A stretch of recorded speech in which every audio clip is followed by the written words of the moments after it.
Good morning to all of you, dear students, class 5th.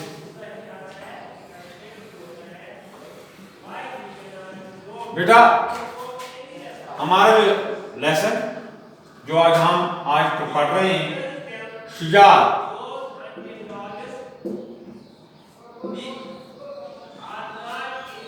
यानी बहादुरी, दिलेरी और एक बहुत ही बहादुर और निडर एक बादशाह गुजरे हैं, सुल्तान सलाहुद्दीन। मुसलमानों के बेहतरीन और बहादुर बादशाह गुजरे हैं। और जैसा कि आपको पता है कि एक भी छोटा बच्चा था कि जब उसके इलाके पर ईसाई फौजियों ने हमला किया और ये एक दूसरे शख्स को साथ देकर अपने इलाका जो इनके अपना इलाके का बादशाह था उसके पास ये कहने के लिए कि ईसाइयों ने इनके इलाके पर हमला किया, और फिर बीच में ही इन्होंने उसे देखा, उस बादशाह को जो घोड़े पे सवार था जिसका नाम सुल्तान जंगी था, और इन्होंने उसे अपना पूरा हाल सुनाया। उस इलाके में क्या हुआ, कैसे ईसाई फौजियों ने उन पर हमला किया, उनका माल लूट लिया, औरतें भी, कुछ औरतों को अपने साथ ले गई। और अब इन्होंने उसे कहा कि ये बादशाह के पास जा रहे हैं कि उनका बादशाह जो है वो ख्वाब गफलत में है, गफलत की नींद में सोया हुआ है, उसे मालूम नहीं कि उसकी राजा पर हालात क्या है, कैसे हालात गुजरे हैं उसे बताने के लिए, जबकि इनको ये मालूम नहीं था कि ये घोड़े पर सवार जो है यही सुल्तान जंगी है। और जब उसे पता चला और उसने अपनी यानी जो इनसे माजरत चाही, माफी मांगी और अपनी ही बेकदरी की कि वही बादशाह है, बादशाह बदबख्त है कि जिसकी रियाया में ये हालात हुए हैं। और फिर आगे चलकर क्या हो रहा है, कल सुबह मेरी तलवार रिहा के किला पर चमकेगी। और इसने कहा, इस बादशाह ने तमाम फौजियों को जमा करके, दरबारियों को जमा करके उन्हें गैरत दिलाया, उन्हें हिम्मत दी, उनकी हौसला अफजाई की और उनसे कहा कि आने वाले सुबह को उसी की तलवार किला पर चमकेगी। तमाम फौजी हैरान थे कि रिहा जो इलाका है मौसल से, यानी जहां पर इनके बादशाह का दरबार था, वहां से करीब 90 माइल्स 90 मील जो कि किलोमीटर से ज्यादा होता है, तो वहां से दूर है। रातों रात इतनी मुसाफत तय करना और वहां पहुंचकर हमला करना, ये कैसे मुमकिन है? इतना लंबा फासला, इतनी दूरी, 90 किलोमीटर दूर, और वो भी रातों रात वहां पहुंचकर वहां पर हमला करके उस पर कब्जा कायम करना, ये कैसे मुमकिन होगा? बादशाह को क्या हो गया है? लोग कहने लगे, दरबारी कहने लगे, फौजी कहने लगे, भला ये भी मुमकिन है? क्या ऐसा मुमकिन होगा? उनको पूरा इस बात का यकीन था, उनको लग रहा था, उनको यही ख्याल था कि ऐसा नहीं हो सकता।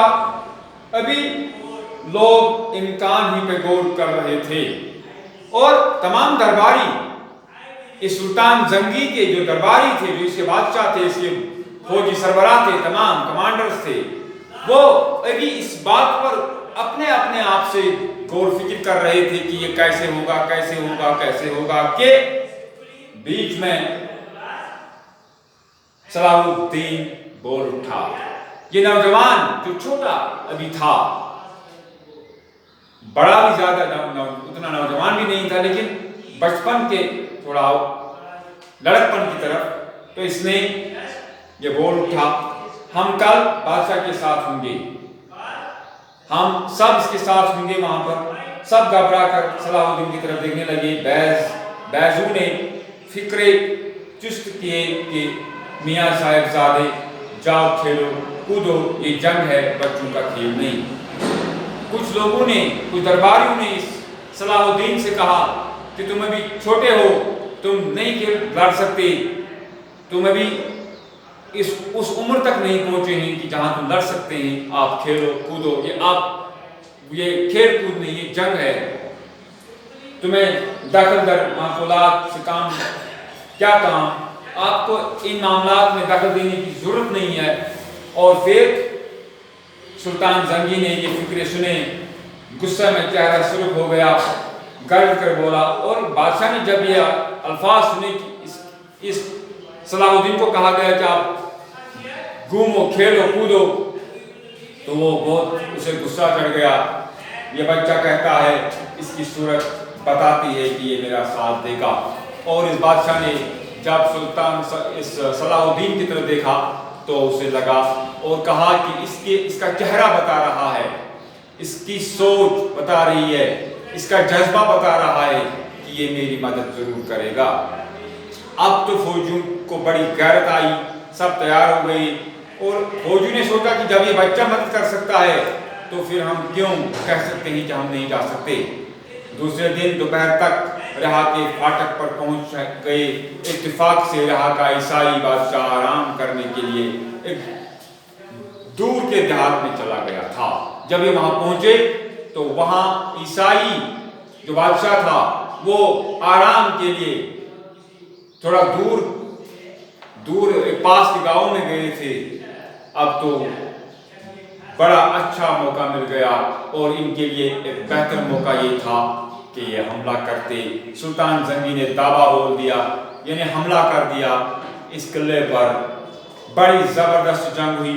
ईसाई फौज का सालार बड़ी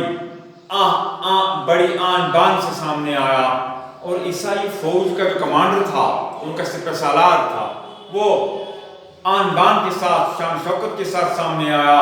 सुल्तान जंगी ने कारी जरब लगाई, उस पर ऐसा हमला किया, ऐसी तलवार चला दी, मगर इसकी जरा लोहे की थी, जरा तो कट गई, मगर वो जख्मी न हुआ। चूंकि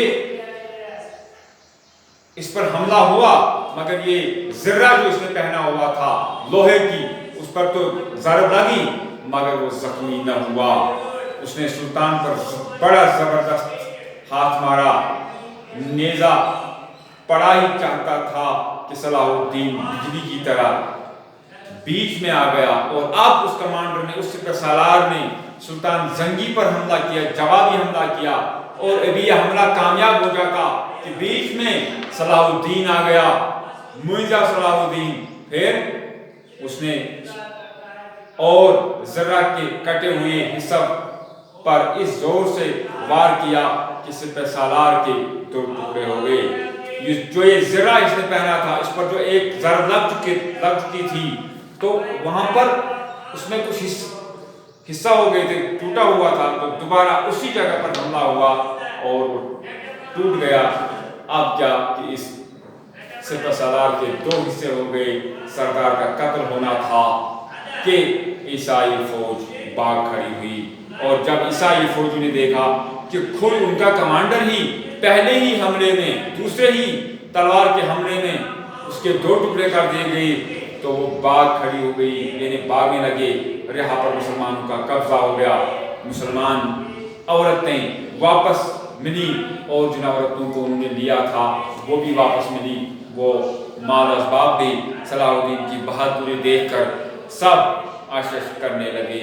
और इस तरह सब ने सलाहुद्दीन की ये जो बहादुरी देखी, तो इसको देखकर सब न सिर्फ हैरान बल्कि खुश हो गए कि इस बच्चे ने एक ऐसा हमला किया दुश्मन पर कि जिसकी मदद से इन्होंने दोबारा उस शहर पर अपनी गिरफ्त मजबूत की। और इस तरह اس سلطان زنگی نے کامیابی حاصل کی، مگر اس کامیابی میں جو بنیادی کردار تھا، جو بنیادی رول تھا، وہ صلاح الدین کا تھا، سلطان صلاح الدین کا تھا، جو بعد میں بادشاہ بنا اور بہت ہی بہادر اور نڈر اور دلیر بادشاہ مانا جاتا ہے مسلمانوں کی تاریخ میں، مسلمانوں کی دنیا میں۔ لہذا ہمیں بھی چاہیے کہ ہم ہمیشہ مضبوط حوصلوں کے ساتھ، مضبوط ارادوں کے ساتھ آگے بڑھیں، اور ہمیشہ یہ نہ سمجھیں کہ ہم چھوٹے ہیں، بچے ہیں، ہم نہیں کر سکتے۔ ابھی سے ہمیں اپنے اندر وہ جذبہ، وہ جنون پیدا کرنا چاہیے کہ جہاں ہم اپنے ہر دشمن پر فتح یاب ہو سکیں اور ہر ظلم کے خلاف ہم لڑ سکیں۔ لہذا ہمارے لیے ہمیشہ یہ ضروری ہے۔ اس بات یہاں سے ہمیں یہ سبق ملا کہ بچہ ہو کر بھی جب مضبوط ارادے ہوں، جذبہ ہوں، تو پھر ہم بھی آگے بڑھ کر کامیابیاں حاصل کر سکتے ہیں، فتوحات حاصل کر سکتے ہیں۔ Thank you.